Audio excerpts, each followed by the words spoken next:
Hello, welcome to virtual back to school night.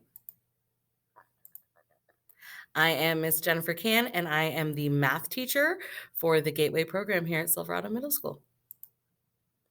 This is my 6th year at the Gateway program. Prior to that, I taught high school. Um, I am the math teacher for all of the students in the Gateway program. I teach math 5th period to both the AM and PM cohort. Additionally, I help support the Gateway program in determining IEP goals and services, looking at appropriate behavior interventions and supports. So, my work with the team is a lot also outside of just teaching math. This year, I have an additional role that I am a teacher at New Tech High School also. So, if your students had me primarily last year and saw me a good chunk of the day, that does look a little bit different this year. My current days at Silverado are odd period days. So when your students have 5th period, I am here on campus. So, the math skills that we cover, I really talk to the students about how math is a pyramid, and we really need to build on those foundational skills to be able to do some of the higher level math. Students coming into math have a variety of skills. So, we focus on big picture things that everyone can be involved in and learn from. And then we do individualize independent student work and some of the online programs that they use. We like to start the year off with things that are pretty simple, multi-digit addition and subtraction. And the purpose of that is to show students how important their organizational skills are when it comes to math. Because as we move into math concepts that have more steps or more numbers or letters and numbers, it's important that they recognize how to keep their math organized on their paper and how to follow steps to solving. That way they are successful. And middle schoolers in general, organization is a key skill that they need to work on. And so we do that through math.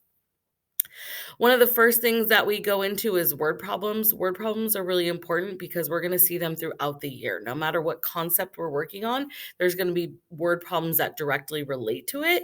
So it's important that we break down how you solve a word problem, how you determine what the problem is actually asking, things like that. So again, it seems like a simpler skill, but it's going to fit into some of the larger concepts that we cover throughout the year. We also look at different sorts of charts and graphs, collecting and analyzing data, fractions, decimals. We do go into some algebraic thinking, so looking at equations that include letters and we're trying to solve for them. We also do a lot of real world math and critical thinking. So, looking at budgeting, banking, those things link directly to their life skills class. And then getting information, mathematical information, and figuring out some of those critical thinking components. So, it's not just about math in our math class, okay? There's other skills that we learn too. Like I said, I talk a lot about organization and why it's important, and I'm very honest in the fact that it's something that students struggle with. Beyond their different disabilities, it's also just part of their age and their developmental space that they're in when they're in middle school. So we talk a lot about that. We talk about problem solving. Okay, so we talk about it in terms of math, but we can also link it to how do we take in information and make choices. Frustration tolerance. Math isn't easy for everyone. I did not like math when I was in school. And so kids find it interesting that I now choose to be a math teacher. And part of that was for me learning how do I understand math and how do I interpret these things and what supports do I need to understand that. So it's important for students to try to do things that are a little bit too hard. And then we work with them on if it's too hard, what do you do? We focus a lot on strengths and challenges. Students come in at a certain level with their mathematics, and we always see growth. Every year we see growth. And so we talk about, hey, look at where you started and look at where you are now. Communication skills, asking for help, and specifically not just saying, hey, I need help, but I need help figuring out which step goes next, or I need help determining which operation I'm supposed to use in this word problem. So being really specific in their communication. We learn about patience, knowing that we're not going to get it right away, knowing that people are here to support you, but you might have to wait for that, knowing that you might understand something sooner than someone else or later than someone else. So having patience with each other in the class. We also utilize some peer helpers. We have some students that are really strong in math. And what I say is, you have not mastered it until you can show somebody else how to do it. So, a lot of students get the opportunity to help each other in different ways, and also perseverance. Because, like I said, math, a lot of students come in at the beginning of the year and say, my least favorite class is math. So, if you know that coming in, how are we going to work through it throughout the year? Because it's something that they need to learn. So, what does it look like in the classroom? So, this year with distance learning and the precautions that we're taking, of course, we have our synchronous time and our asynchronous time. Our synchronous time are the things that we're doing in the classroom, whether it's physically in the classroom eventually, or whether it's online in our Zoom sessions. So, in our Zoom sessions, you're going to see more of those whole group components. So we do Pear Deck guided lessons, which is using a slideshow, and the students get to interact by answering questions and moving things to right spaces. And so it's an interactive slide component. We also do small group and one-on-one instruction. So you'll see me using a lot of breakout rooms where students will either be working with a staff with a couple of other students or just one-on-one with a staff member. And then I go into the various breakout rooms and see where students are, what they're working on, offer help and support. What that would look like physically in the classroom traditionally is I give a whole group lesson, students work at their desks, I kind of float around, staff sit with them directly if they need that support. So trying to do as much as we do in person and make it virtual. And that's the way that you might see some of that. Also, we're using the IXL program. IXL is being used in math and in English language arts. The great thing about IXL is that we are constantly using something called the diagnostic arena, which is asking students questions at their grade level, above their grade level, below their grade level, to really determine where their targeted skills are. So even students who are functioning at grade level in math might have some holes in their learning. So maybe they're great at addition, subtraction, multiplication, division, but we realize that they're missing out on fractions. So even if I'm not directly teaching fractions at the time in the classroom, they can have some of those lessons and practice on IXL. So IXL is going to determine where the student need is, and it's going to give them some targeted lessons in that area. So what should students be doing asynchronously or independently? There are going to be weekly worksheets that are found on Google Classroom. They must do half. So usually I tell them you must do the first 2 rows or however it's broken up. And then they may do all. So students can do an entire worksheet. They get some extra credit, which is really helpful if they miss something or, got some questions wrong on another worksheet. They should also be spending 30 minutes a week in math on IXL. And they can find the IXL icon on my Clever page, also on Mrs. Stroman's Clever page, the same IXL program. They can determine if they want to work on math or language arts.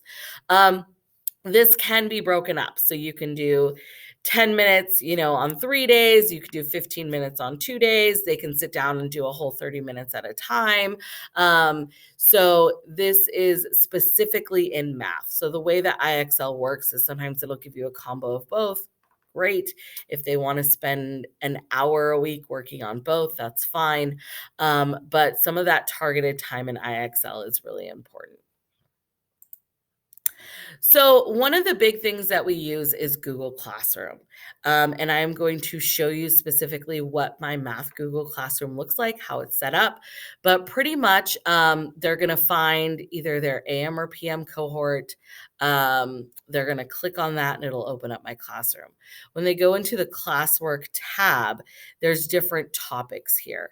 The agenda is what we cover in class every day. So if your student misses a day, they can hop onto the agenda and see, oh, Today we covered, Operation Clue words and word problems, and it looks like we did some IXL time. So those are the things that I should look for. Those are the things I should email Ms. Cannon, ask her for. So the agenda is just a slideshow every single day. It just gives you a quick kind of overview of what we're doing that day. Resources. So anything that has this little, looks like a book with a bookmark, those are resources. So those are going to be videos and notes to remind students of what we learned. So it might be an actual video of me teaching something. It might be a YouTube video covering a concept, or like I said, it could be notes that we went over in class and an additional copy of that if they need it. The asynchronous independent work is the work that they should do when they're logged out of Zoom. And it's the kind of at-home homework. Traditionally speaking, when we're in person, there's not a whole lot of homework for students, but this is taking up the time that we're missing in class currently. So because the class only meets every other day, what would they do on the other day that we're here? And those assignments will always look like, of course it's getting in the way, those will always look like a clipboard.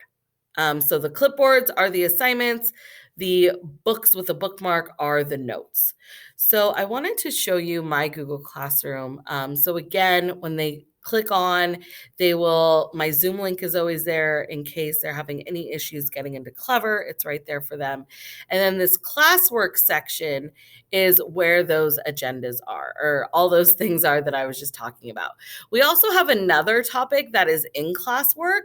So again, if they were to look at the agenda and think, oh, today we were working on Operation Clue words and I missed that, they can look in the in classwork section and get that. And then here's the asynchronous work.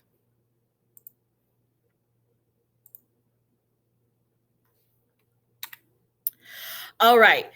So here's the big question that all parents have, and I even have it for my own child who's doing virtual learning right now, is how can you support your student? What can you do to help them? When they're in the classroom here physically, we take care of a lot of these things, but now they're at home. And a big challenge that happens with that is students are used to, I do school at school, I am home at home. And so right now we're really challenging what they understand about those boundaries and those specific places. So things that you can do to support your student is provide them breaks as needed. Some students, it's difficult to sit through a 48-minute period. So if they need to turn off their camera and walk around a little bit while listening to what we're covering, that's fine. If they need to walk away for a minute, get some water, that's fine. All we ask is that they turn off their camera at that time, because getting up and moving around can be distracting to other students and can be distracting to the teacher. So if they need to take a break, please have them take a break and then return when they're ready. Let your students do as much as they can on their own. And I think that is the hardest part, because especially when you start to see your students struggle, you want to come in and help them. But going back to what are some of the things that we cover is that frustration tolerance, that patience, them asking for help instead of us coming in and automatically giving it to them. Those are all skills that we want them to learn. So the other thing is, I know that all of you know how to add. So I need to know what your student is capable of. So if they're getting a lot of help on their homework, sending me an email and letting me know is really helpful. When we're in person, I might do 1 or 2 problems with them, tell them, hey, I'll be right back. Do 2 more on your own. And then it really helps me gauge what they're understanding independently and what they're not. That way I can give them the support that they need to continue to grow. So if they're turning everything in and it's 100%, but you're doing it all with them or you're doing it all for them, I really need to know that. That way I can continue to help them learn those skills for themselves. Help students email the teacher for help. So if they're saying, oh, I really don't understand this, just let them know, hey, let's email Ms. Cannon, we can ask her. So show them how to, pull up an email, write to me, ask me a question, show them how to check their email the next day to see if there's a response. Those things are all really good life skills that are important for students. Also, you reach out if there's any questions or concerns. I'm going to give you my contact info in the last slide, but if you're not understanding something, or if you have a question about something that took place in a virtual class meeting, please reach out and ask. I'm pretty good at getting back within 24 hours, if not sooner. And then helpful tools, just so you know, what I've noticed from students is students who have headphones, it's really helpful. There's a lot of background noise in homes and things that we don't even think about and that are unintentional. Garbage day. That's a big one. You hear the trucks going up and down the street. If you have other students in the home who are doing virtual classes at the same time, sometimes we can hear their teachers and their classmates.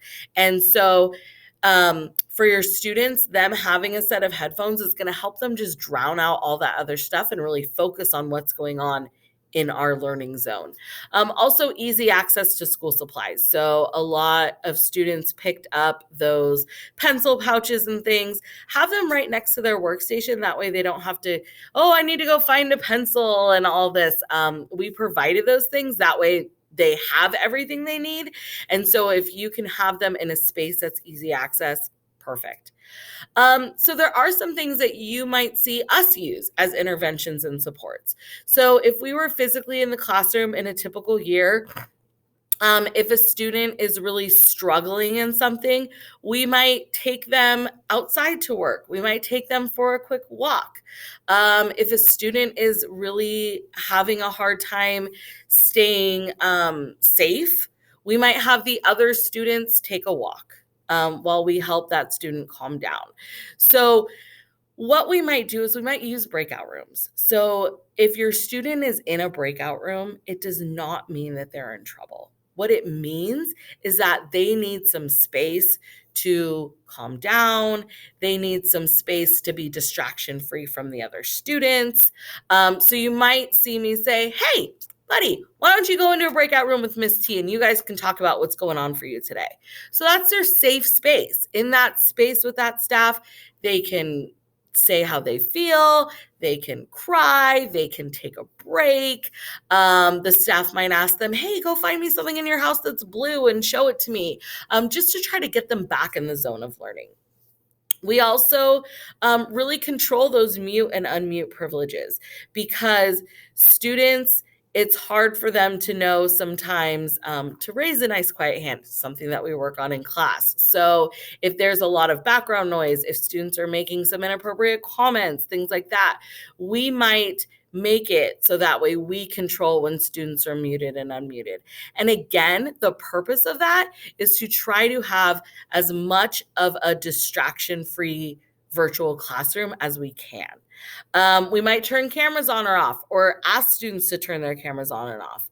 A lot of times when I'm doing a whole group type of thing and I'm doing a slide presentation like this, I ask the students, hey, everybody else go ahead and turn off your cameras because I want to make sure that everybody's focused on me and my talking right now and what I'm sharing on my screen.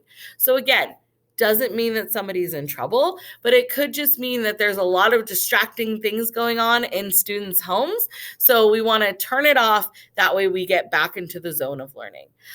We might take whole group breaks. And we also do some check-ins. So I love using the breakout rooms because it gives me an opportunity to check in with students one-on-one, which is something that I frequently do in my classroom anyways. Students take walks with Miss Can or step outside with Miss Can all the time, and not just when they're in trouble, but sometimes it's to let them know, hey, I'm really proud of you and you're doing a great job.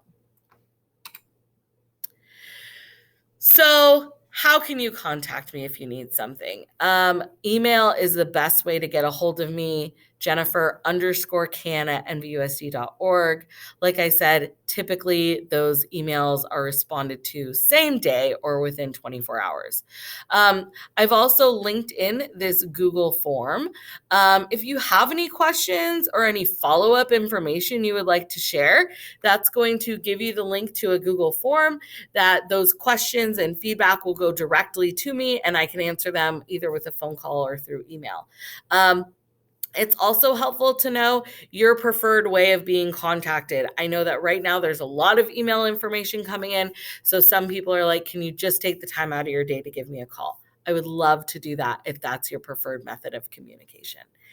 So far, things have been great. I have been so impressed with the students and their ability to switch to this virtual platform, especially since a lot of them are transitioning into middle school. It's been very smooth from what I've seen.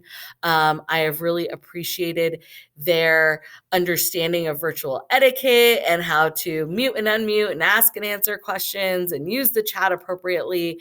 And I'm just seeing a very strong group of students right now, and I'm looking forward to seeing where we end this year in their learning.